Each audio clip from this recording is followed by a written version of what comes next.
Yo no digo mentiras, mamá. Cuento para niños y niñas y para madres y padres. Pedro es un niño corriente, bulloso y travieso, como cualquier otro dominicanito.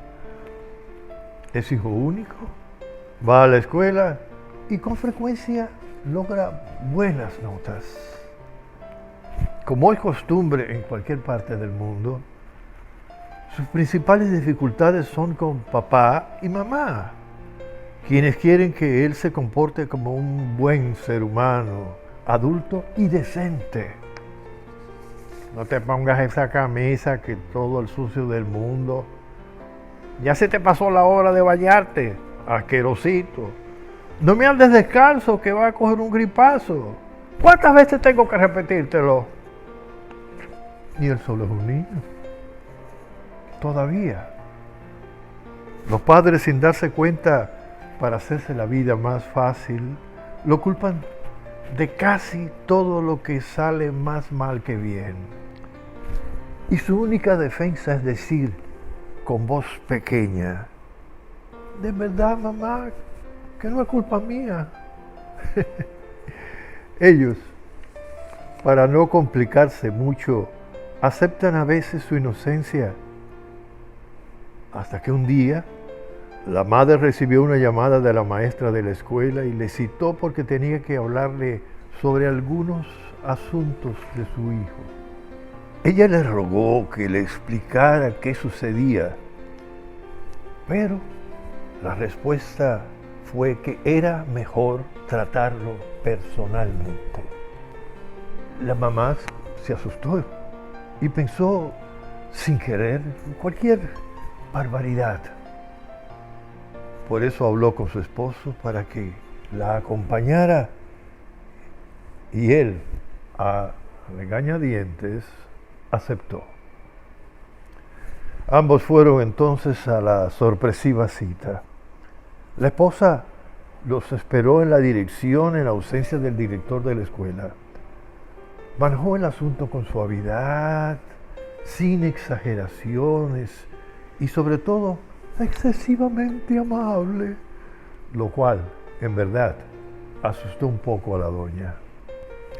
El asunto era, según la anfitriona, que Pedro la tenía revuelta su clase, con inventos y mentiras, y puso énfasis al decir, es un niño inteligente y maneja a los demás según su antojo.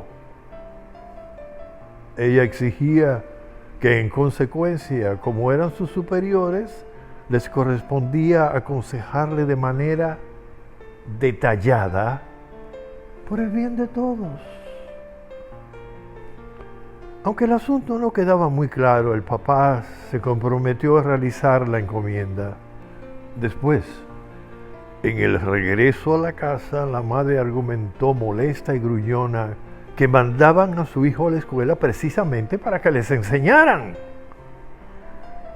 Y como no le daban mucha importancia a la queja, acabaron riéndose a carcajadas de las frescuras de su hijo. Cuando el niño llegó a la casa, el don, caracterizado como un verdugo, enfrentó a Pedro y lo amenazó con darle una bofetada que le partiría la cara como no aprendiera a comportarse correctamente donde quiera que estuviera. Y aunque Pedro se asustó un tanto, de alguna manera llegó a la conclusión de que eso era otra de las exageraciones de los viejos. De todas maneras, le preguntaron a un psicólogo amigo de ellos y él afirmó que el problema de los inventos y las mentiritas de los infantes en la mayoría de las situaciones eran normales, no tenían por qué preocuparse.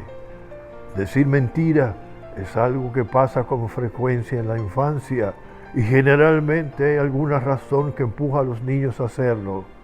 Lo que pienso, agregó, es que a los viejos nunca les enseñaron cómo era el asunto de dirigir una familia. ¿O se les olvidó? Y los hijos tienden a imitar lo que los padres hacen porque ellos son la referencia a seguir en comportamiento y actitudes. Por ello, hay que tener especial cuidado en pedirles cosas que los adultos no hacen, porque eso les da un mensaje confuso de lo que es correcto o no. Y por eso, Pedro no entendía por qué las mentiras eran posibles cuando las decían papá o mamá, pero se convertían en una falta imperdonable cuando era él quien las inventaba. Los niños naturalmente tienen grandes habilidades y capacidades para explorar y comprender cómo funciona lo que sucede a su alrededor, incluido el comportamiento de los demás. Los educadores aseguran que los más pequeños suelen confundir la realidad con la fantasía. Por eso, cuando juegan, crean un mundo casi tan real como la vida. Les gusta hacer cuentos o reinventar historias sin ningún tipo de malicia. Pero cuando empiezan a tener mayor conciencia de la realidad, se dan cuenta de que a veces, si alteran la verdad, pueden conseguir ciertos beneficios. Y es cuando en realidad empiezan a engañar. Y la mentira empieza a ser peligro, sobre todo si a medida que crecen recurren cada vez con más frecuencia a ocultar la realidad. También, y esto es más importante, mienten para sentirse queridos y apreciados, o porque tienen dificultades para darse cuenta del asunto. El niño pensaba, no con tanto orden, los padres tienen que ser el modelo para nosotros, deben darle fuerza a nuestra confianza, no deberían ponernos condiciones y amarnos, simplemente aceptarnos como somos. Y ya, pasado cierto tiempo, una tarde, volvió a sonar el celular de su madre. Ella lo tomó y gruñó. ¿De la escuela otra vez? ¿Qué hiciste ahora? No le voy a contestar. Y extendiéndole el celular susurró. Contesta tú, dile que yo salí y se me quedó el aparato. Después de un corto silencio y sin tomar el celular, dijo con voz casi inaudible. Lo siento. Yo no digo mentiras, mamá. El rostro de la madre se enrojeció. Tú te la vas a tener que enfrentar conmigo. Se puso el celular en el oído y tuvo que hablar y escuchar lo que la profesora de la escuela quería decirle en esa ocasión. Antes ellos se reían cuando él inventaba algo para salir de algún problema. Pero de repente todo cambió. Pensó, yo les digo muchísimas verdades cada día y noche y nunca me felicitan por eso. A cada rato me prometen asuntos que nunca cumplen, como si me obedeces te llevo al cine el domingo.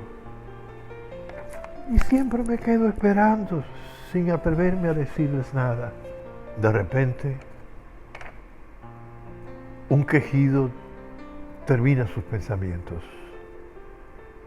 Y la madre se ríe descontroladamente colocando gracias entre las carcajadas. Gracias, gracias, muchas gracias.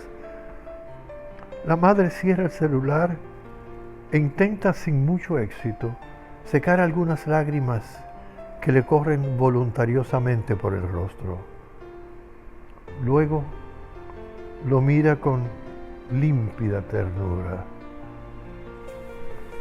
Era la maestra, para comunicarme lo feliz que se encontraba con el cambio positivo que has dado. Gracias, hijo.